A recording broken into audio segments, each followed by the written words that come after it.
یہ واقعہ جو میں آپ کو سنانے جا رہا ہوں یہ ہمارے ساتھ پیش آیا۔ گاؤں میں ہم سب دوست ایک ہی کلاس میں پڑھا کرتے تھے اور جب بھی گرمیوں کی چھٹیاں آتی تھیں تو ہم گرمیوں کی چھٹیوں کو خوب انجوائے کیا کرتے تھے۔ اس بار بھی ہم نے گرمیوں کی چھٹیاں باہر گزارنے کا پلان بنایا۔ میرے دوست شوکت، خرم، صدام اور عمران نے اپنا سارا سامان گاڑی میں رکھا اور سفر پر روانہ ہو گئے۔ راستے میں ہم خوب موسم انجوائے کر رہے تھے کہ اچانک ایک جگہ ہماری گاڑی خراب ہو گئی۔ رات کا وقت تھا اور ہم رات گزارنے کے لیے ادھر ادھر دیکھ رہے تھے کہ ہمیں سامنے ایک پرانی حویلی نظر آئی۔ رات کے تقریباً 12 بج چکے تھے۔ ہم نے سوچا کہ رات گزارنے کے لیے اس حویلی سے بہتر اور کوئی جگہ نہیں ہے۔ ہم سارے حویلی میں اندر آ گئے۔ حویلی بہت خوفناک تھی۔ جب ہم سیڑھیوں کی طرف بڑھے تو ہمیں ایسا محسوس ہوا کہ کوئی ہمارے پیچھے کھڑا ہے۔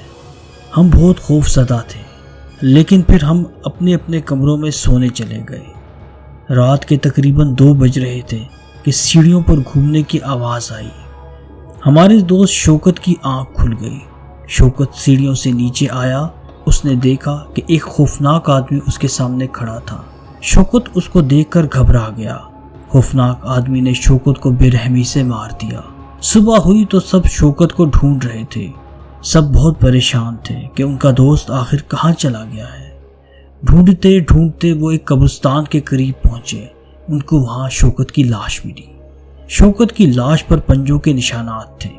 وہ شوکت کی لاش کو دفنا کر واپس حویلی آئے۔ انہوں نے ارادہ کیا کہ ہم واپس گاؤں جائیں گے، لیکن دوسری رات بھی ان کو وہاں رکنا پڑی۔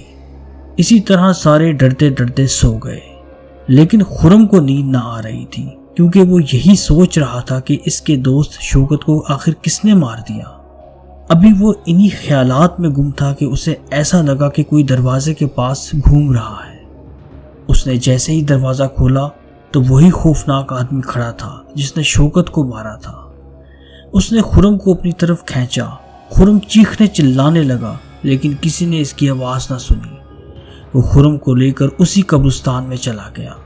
ساتھ ہی کمرے میں موجود اس کے دوست صدام کو کچھ چیخو پکار کی آواز سنائی دی۔ چنانچہ وہ بھی اپنے کمرے سے نکلا اور وہ بھی ان کے پیچھے قبرستان چلا گیا۔ اس نے دیکھا کہ وہ خوفناک آدمی خرم کا کلیجہ چبا رہا تھا۔ صدام اپنی جان بچانے کے لیے تیزی سے حویلی کی طرف بھاگا۔ وہ بہت خوف زدہ تھا۔ جو ہی وہ حویلی کے دروازے کے پاس پہنچا تو وہی خوفناک آدمی اچانک اس کے سامنے آ کھڑا ہوا۔ اس نے صدام کی گردن میں دانت گاڑ دیے اور اس کا خون پینے لگا۔ یہ سب دیکھ کر میں اور میرا دوست عمران اپنی جان بچانے کے لیے حویلی سے نکل کر بھاگے۔ ہم گاڑی کے قریب پہنچے۔ وہ خوفناک آدمی ہمارے پیچھے آ رہا تھا۔ عمران نے گاڑی سے پیٹرول نکال کر اس خوفناک آدمی کے چہرے پر پھینکا۔ وہ جل کر راکھ بن گیا۔ میں اور میرے دوست عمران نے ساری رات اسی گاڑی میں خوف زدہ ہو کر گزاری۔ اگلی صبح ہم واپس گاؤں آئے۔ ہم نے یہ سارا واقعہ گاؤں والوں کو بتایا۔